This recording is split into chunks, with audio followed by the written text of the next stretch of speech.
Ever felt less than? Ever felt not good enough? Ever felt you'd more to give but you didn't know how? Ever felt inadequate? Ever felt stuck for words? Ever felt everyone was doing so much better at life than you? Ever felt like giving up? Ever felt like giving it all up? Ever felt like tucking yourself away under a big duvet and never emerging? Ever felt a cloud linger? Ever felt a pointing finger? Ever felt a sense of shame? Ever felt that you're to blame? Ever felt so very low? Ever felt you're on a constant go slow? Ever felt you're a tiny speck? Ever felt like giving up to feck? Ever felt a deep, deep hurt? Ever felt a deep, deep pain? Ever felt it will never go? Ever felt you're on your own? I have. Yes to all of those questions. Yes, yes, and yes again. Yes to this and yes to that. Yes to less than, yes to pain. Yes to chatter, yes to self-blame. Yes to hurt, and yes to giving it all up. This piece is prompted by years and years of doubt, worry, confusion, fear, criticism, nagging, comparisons, conflict, troubles, turmoil, unrest, turbulence, rumbles, tumbles. A need to speak, a need to communicate, but at a loss as to how. Why? Because of words, because of a block. Every interaction a failure, a missed opportunity, a judgment, a slant on my character, a failing, a frustration, a constant judge, a critic. Dot your I's and cross your T's, speak every word correctly. Eyes of those watching, judging eyes. They see me struggle. I can't hide it. I am faced with revealing that I am not all that. I may look like I'm coping, but I'm not. And I'm giving the game away. How? I'll tell you how. By struggling with communication, with words, with conversation. Pressure on self to say the right thing. To not disagree, say the right thing. Say what others want to hear. Be everything for everyone. But by God, don't voice your real opinion. You might upset someone.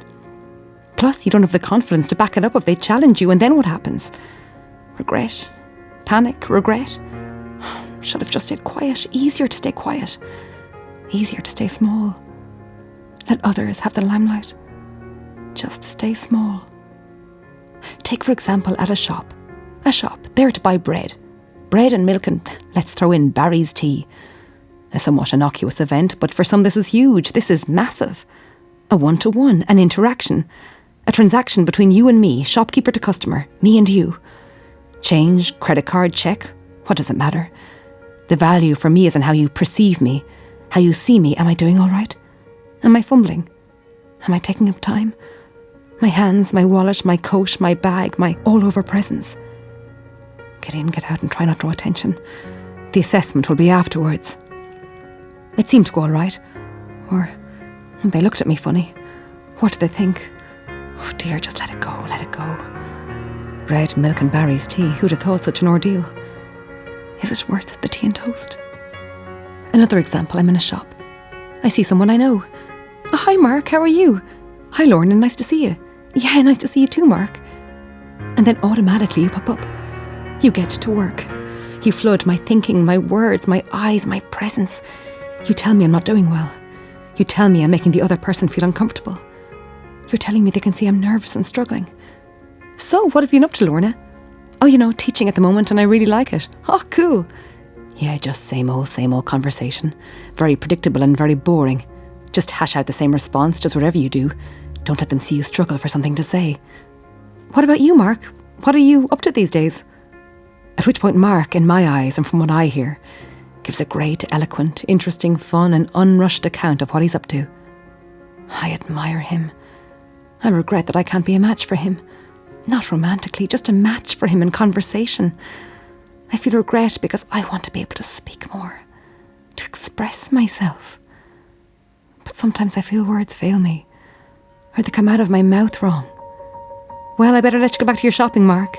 Yeah, great to see you, Lorna. Goodbye. I leave this encounter, and what I'll remember are all the negative ways I slipped up. Did he notice I felt uncomfortable? Did I make him feel awkward? Oh, so much more could have been had from that encounter, but because of how I am, it didn't. It remained frustratingly predictable. And of course it's my fault. I'm to blame. Always. What am I trying to say? What am I trying to say in this piece? I'm trying to let the voice out. I'm trying to set the voice free. I want it to be heard. I want it to be understood. I want it to be made known because I suspect it's not just me. I suspect there are many voices. I want to share. I want people to feel less alone. I want to normalise. I want to abolish fear of speaking your truth. What is your truth? What is my truth? Say it loud and say it proud. Don't wait until it is too late. What do you want to say?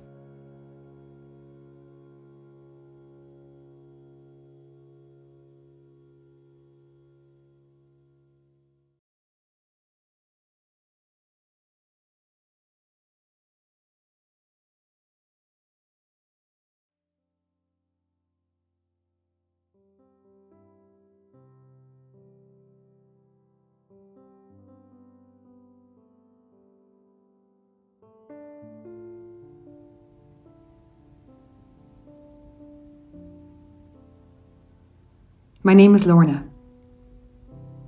I want to use this medium to explore an area of my life that has been ever present for me, for as long as I can remember, really.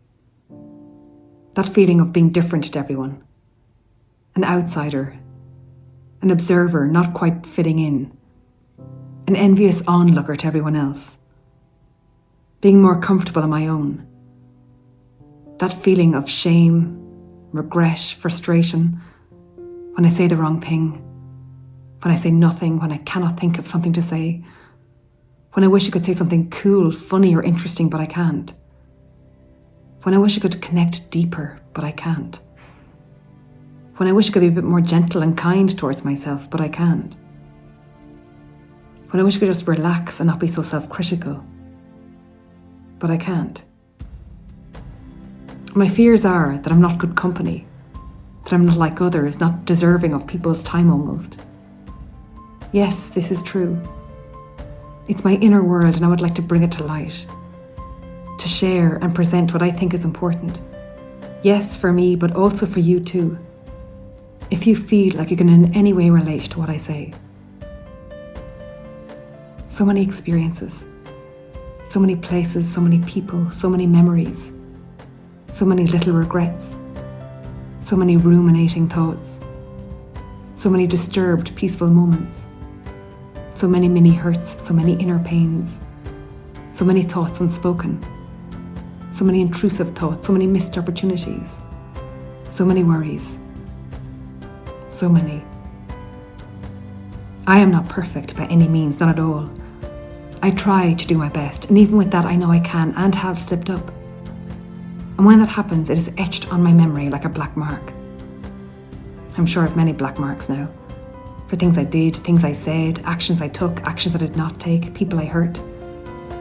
I know I'm not perfect. And it hurts when I fall below what I expect from myself. I don't like not being perfect. I don't like slipping up. I don't like saying the wrong thing. I don't like hurting anyone. I don't like being the reason for someone being upset because I would not like to be the recipient of someone upsetting me. I want to live a good life.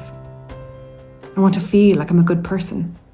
But as I get older, I'm realising you cannot please everyone. And all you can do is your best with the best of intentions, and even with that you still might upset someone, even though that is the last thing you want to do. So this is my attempt to make sense of something that has been ever present for me. A weight I have carried for so long now.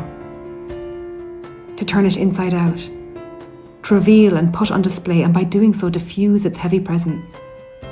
Face it head on. Inquire, probe, get to the bottom, air its voice, its nasty voice, its bruising hum. To hear it loud and clear. Loud and clear for all to hear. now.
What is social anxiety?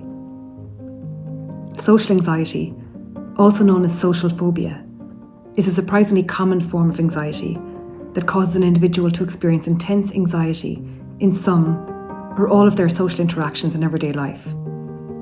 These social interactions might include being with a group of friends, returning an item to a shop, ordering food in a restaurant, eating in front of others, being asked your opinion at work, making small talk by the photocopier, responding to a text, taking a phone call, putting out the bin and meeting your neighbour, going to a party, entering a room and thinking everyone is looking at you, sitting down and feeling very out of place, walking along the street and thinking everyone in their cars is looking at you,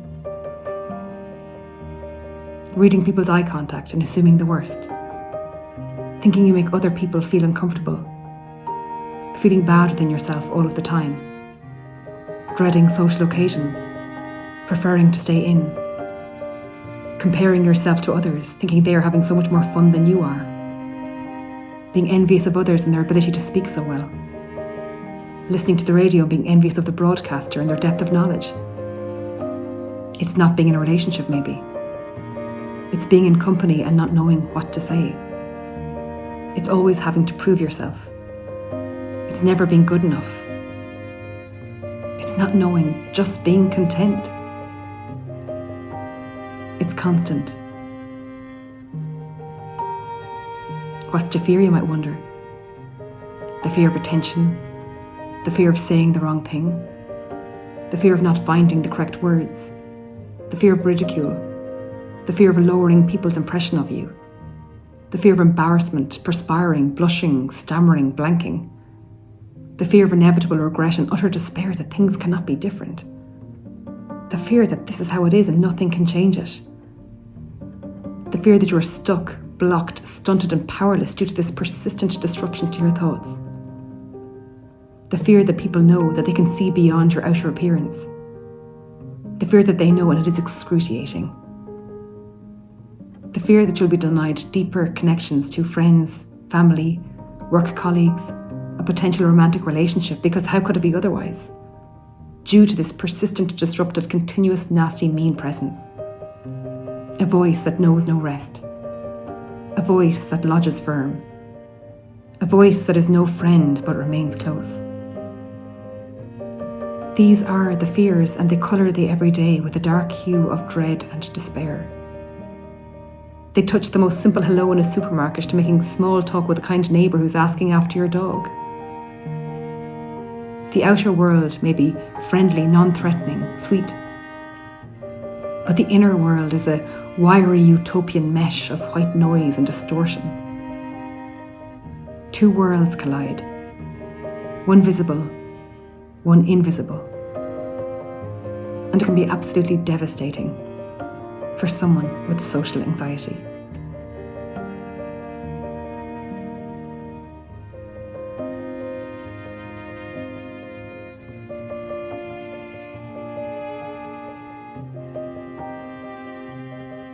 In one word, how would you describe your social anxiety? Restricting. I would describe it as self-conscious would be the one word, self-conscious. Distressing. paralysing? I would say fear. The fear that I felt all my life, but thank God it's not as bad as it used to be, especially in the last couple of years.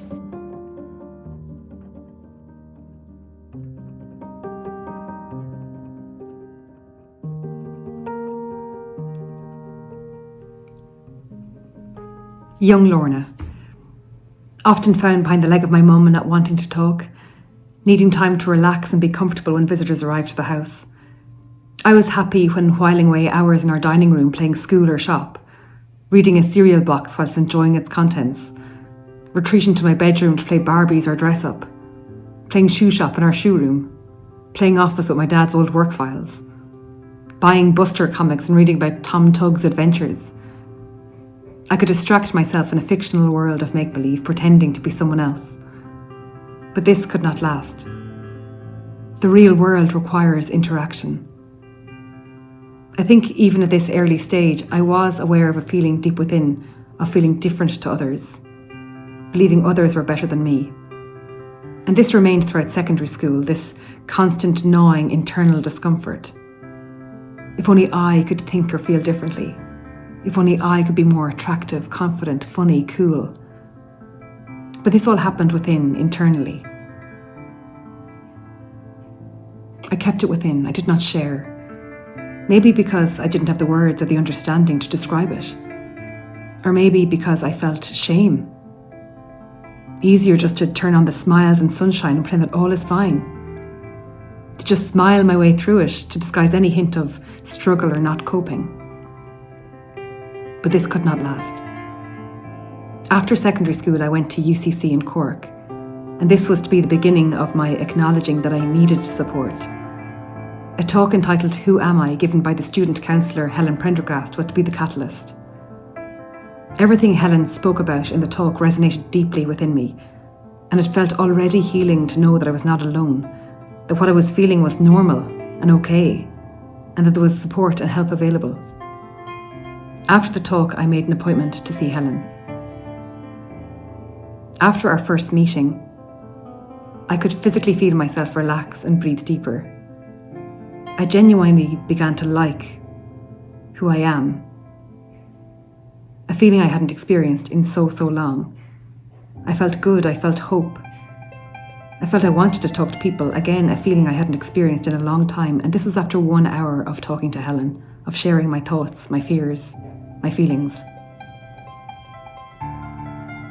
It's a gradual process. I'm continually learning about my thought process, my core beliefs, my behaviour, my automatic thoughts. It's gradual. I'm 36 now, almost 37, and I guess it takes time to rewire a program that has been running for many years. But I am committed. And perhaps this piece this evening is a way of continuing that commitment, of sharing and opening up about things that matter, for me and for you, and acknowledging that this is how it was, is, and that that's okay. And it's okay if you feel or have felt it too. We're human. We have feelings. It's normal. So this evening, I'm going to share with you what social anxiety is, how it can manifest itself in one's life, be that on a date, at work, with friends. And I will also share with you a very generous recording of 5 people who speak very openly and honestly and generously about their experience with social anxiety. Thank you so much for your time and your presence and your being here with me this evening. Thank you.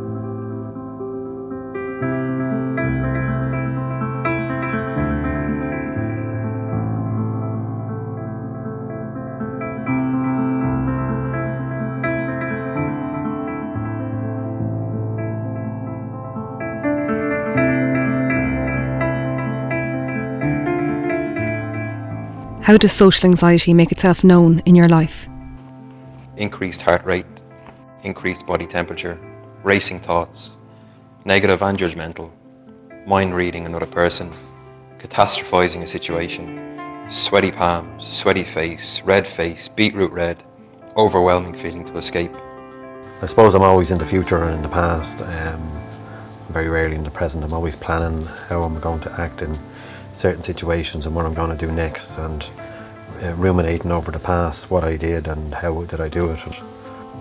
Mainly in work, particularly in meetings, if I have to speak up, or if there is any focus on me, it results in I can't breathe, I start shaking really badly, my neck starts jerking, my heart is thumping so hard it feels like it's going to explode out of my chest, my knees go to jelly, and they're all very obvious signs and severely distressing. It has also stemmed into other aspects of my life, personal relationships, romantic relationships, friendships, and has caused me to withdraw due to the belief that people don't like me, or that I'm not good enough, funny enough, etc. Social anxiety makes itself known in my life by stopping me from going places, doing things, meeting people, and taking opportunities that I know in my heart I want and will be good for me. It feeds on, and in turn it feeds a relentless internal self-criticism that distorts my view of myself and others. It keeps me stuck by fueling a fear that makes me withdraw and hide from other people and the world. I would say on a daily basis, be it work related or even on a personal, having personal conversations with people, it's just this fear all the time of sweating, blushing, breathing. In the past, for example, I did suffer an awful lot from both sweating and blushing, physical sort of blushing of the face. If I was in a conversation, say with a group of lads, and the focus of attention was shifted to me, maybe some small, light bit of light-hearted banter, that fear of blushing, and then when I did blush, just feeling the focus of attention zooming in on me. Sweating, as I say, constantly just being aware of beads of sweat at the top of my forehead, especially, as I say, if I was in a kind of a situation that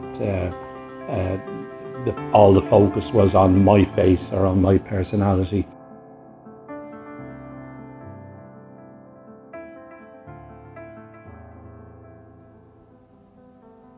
There are a lot of people at work. I can find it so hard sometimes. Not the actual work, but the times in between the work. The small talk, the chit-chat, the nods hello, the distant smiles and waves, the passing in the corridor, the tea break, the invitation to join a night out, the automatic thoughts of he or she does not like me and make him or her feel uncomfortable. I'm coming across as being weird or difficult. I wish I could just relax. I wish I could speak better. I want to interact. I want to join in. I want to add my point of view and for people to listen. I want to laugh that hearty laugh and really mean it. I want people to like me. I want to fit in. I don't want to avoid. And I want my head to be up and not down. I look around me at work. I see lots of people, all unique in their own way. And I see me walking amongst them and I feel my flaws heighten. I assume I'm so different and not likeable. I assume I'm an imposter here and it's only a matter of time before I'm found out. But it's not just here, this could be anywhere. I feel an imposter at life. Now I am very aware of all of this sounding very, very negative, very aware.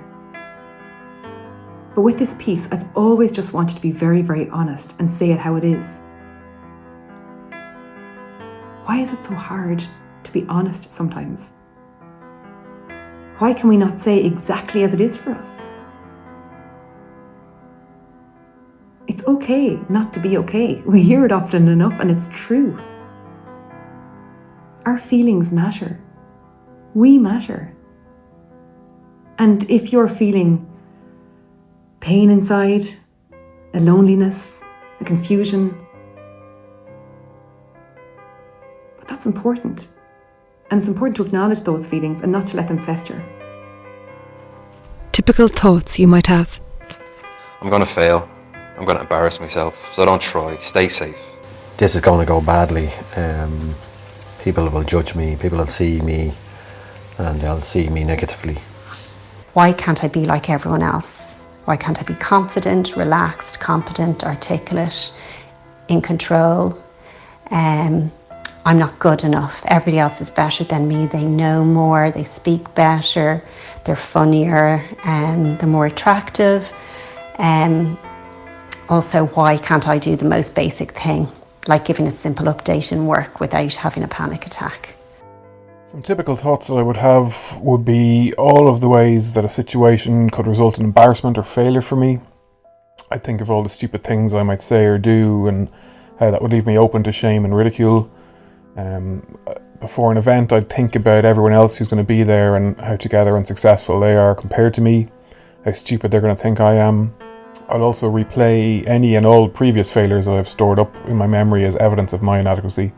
And then sometimes I'll experience sort of intrusive or disturbing, offensive thoughts, which I'll then endlessly replay and tell myself that they're the thoughts that actually define me and represent who I am. I think that in the past, I always felt people were kind of talking about me behind my back, especially, if I felt I made a fool of myself, and always just stepping away from a conversation. The questions would be, have I just made an idiot of myself, a fool of myself?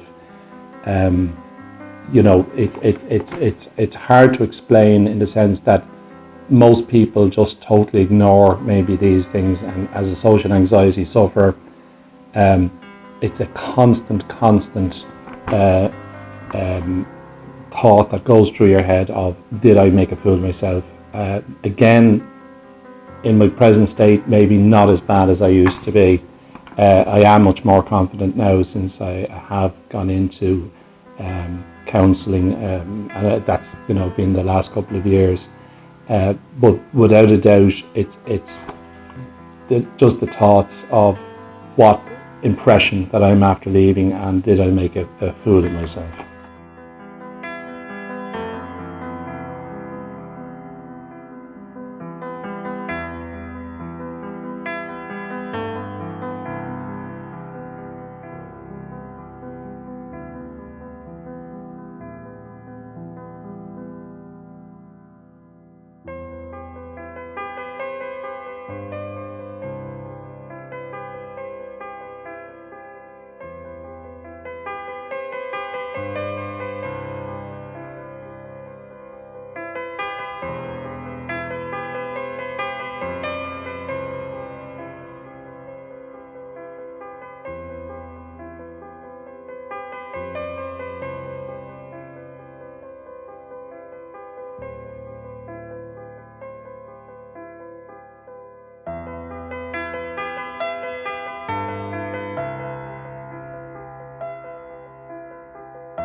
Imagine now that I'm on a date. Hair, makeup, spray of my favourite perfume, nice dress, shoes. I'm looking forward to this night, but I'm also slightly nervous.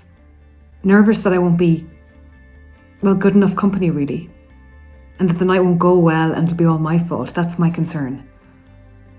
I sit, I smile, I can do that. I offer I love prawns and I'm really hungry. He's smiling, chatting with ease, laughing, comfortable. He's really lovely. I see him, his dimples, his gestures, his expressions, his eyes. And I see me. And I wonder, why is he with me? What does he see? I'm already being flooded with this critical mass of really unhelpful thinking. The hint of what's to come is already looming. I can feel it already. And this is what trips me up with dating. And eventually I will end things because I just feel so excruciatingly embarrassed for having to witness me in this awkward situation where I just want the ground to open up and swallow me. Because I hate what I hear coming out of my mouth, or not hear, as the case may be. So on this date, he's chatting with ease, he's smiling, laughing, he's comfortable. He's ordering a starters and a main, choosing a nice wine. I'm following his lead, wondering when will he begin to see the cracks? When will he realise I am not a match for him? That he deserves someone so much better, someone who can match his wit, his level of intelligence, his well-rounded personality, his balance. I feel like an imposter being with him. Yes, I can smile and laugh and respond to his stories, but inside it's painful. So with this date, it will end with me playing it over my head and coming to the conclusion that there is no way it can last with me the way I am. No way. I just can't do dating. As much as I'd like to. I just can't. It's easier being alone. I don't have to feel guilty for someone else. I can just self-isolate and hide away from the world and not disturb anyone. It's better for me and it's better for everyone else. My contribution and what I have to offer does not matter. It adds nothing. Everyone else is so much better and so much more bright and intelligent. By me stealing away quietly, who would notice? No one. I am very aware of how awful that sounds. Very aware. But these are typical thoughts I experience. It's true. Sometimes it's easier just to be alone. Because it's only by being with people that painful and uncomfortable feelings arise. So instead, avoidance and social withdrawal takes place.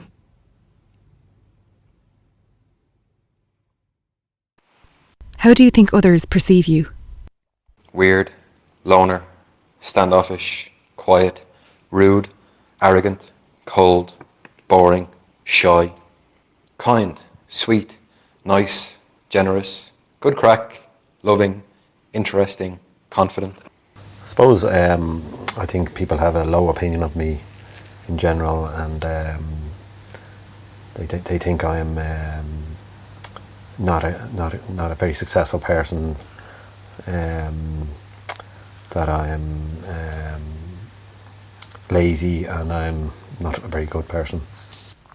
And that I'm boring, incompetent, dull, lacking in confidence, sullen, bland, unattractive, negative and shy.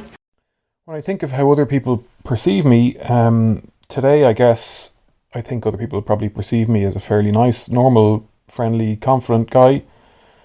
The only reason I can say this is because any friends I've opened up to about my social anxiety have expressed kind of shock and disbelief that I struggle with this.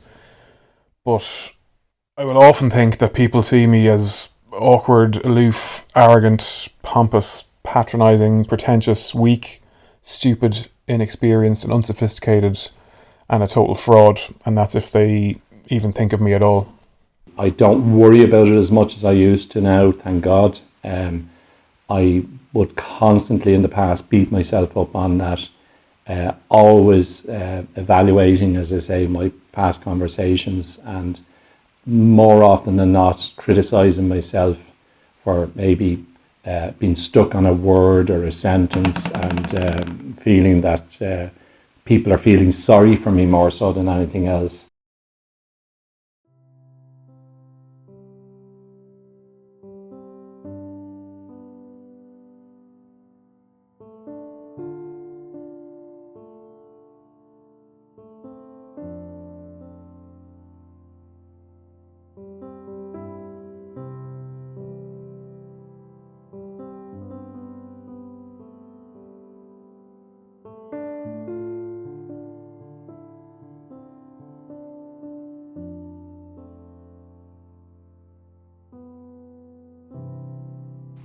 How would you like to feel, to be? At ease around everybody. I'd just like to be happy to be who I am, accepting that I have anxieties, and it's okay to have them, and that it's okay to have fearful thoughts and anxious thoughts, but to be accepting of them and love myself, and to be accepting of who I am, and just to be maybe more in the present moment. Free, that the noose around my neck would be released, that I would feel like I've broken through a wall and that I could start living my life, that I wouldn't be constantly afraid, waiting for the next meeting or situation that would cause me weeks of terror and anticipation of the meeting, and a fear of having a panic attack and then actually having to go to the meeting and sitting through it and waiting for it to happen, and then to have to give the update and endure a panic attack of all the breathlessness and all the other horrendous symptoms. I'd love to be comfortable in my own skin and just to feel relaxed and at ease, to feel secure and confident and have the courage of my convictions. I'd love to take life as it comes and not let fear control my choices in life, to be able to meet and connect with people without the sort of crippling fear and anxiety I currently experience.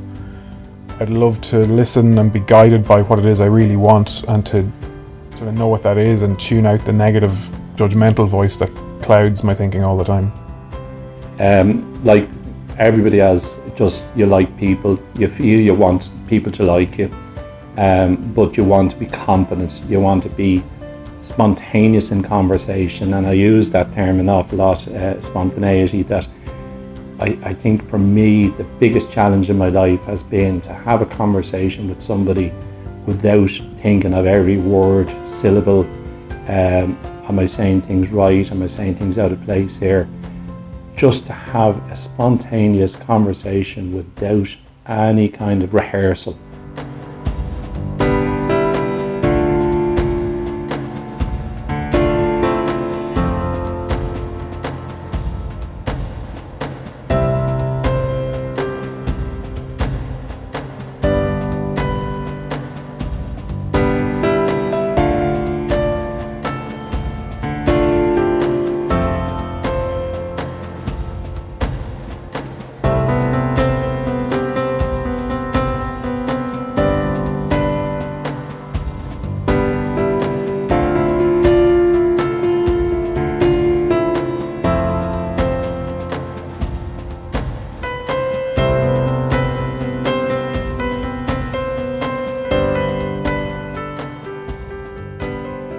When beginning to write this piece, COVID-19 was not a part of our lives. The government guidelines to socially distance, stand 2 metres apart, stay at home, limit your social contacts. One would think this would be perfect for somebody who experiences social anxiety. But the truth is, it can be very isolating. It's quiet and it can be lonely. It goes against our instincts to avoid people, not to want to interact. We need one another. We need to connect, to interact. We need to look into one another's eyes. We need to share, to ruffle someone's hair, to shake hands with somebody, to kiss, to hold, to embrace, to love freely. When denied this physical freedom, the lack of it highlights its importance in our lives. I hope that by listening to my few words this evening, that it has helped you in some small way, be that personally or on behalf of someone you know who feels or has felt similar.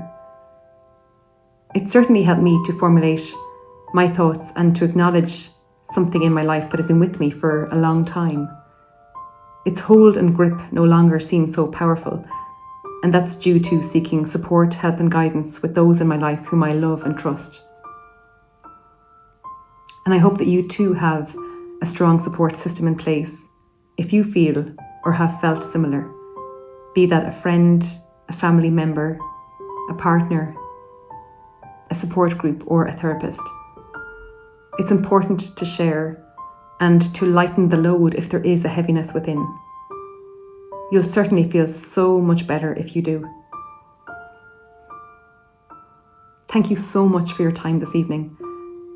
I really appreciate you being here with me And it certainly helped me, and I'm very, very grateful to have had this opportunity to share my thoughts with you this evening. Thank you so much.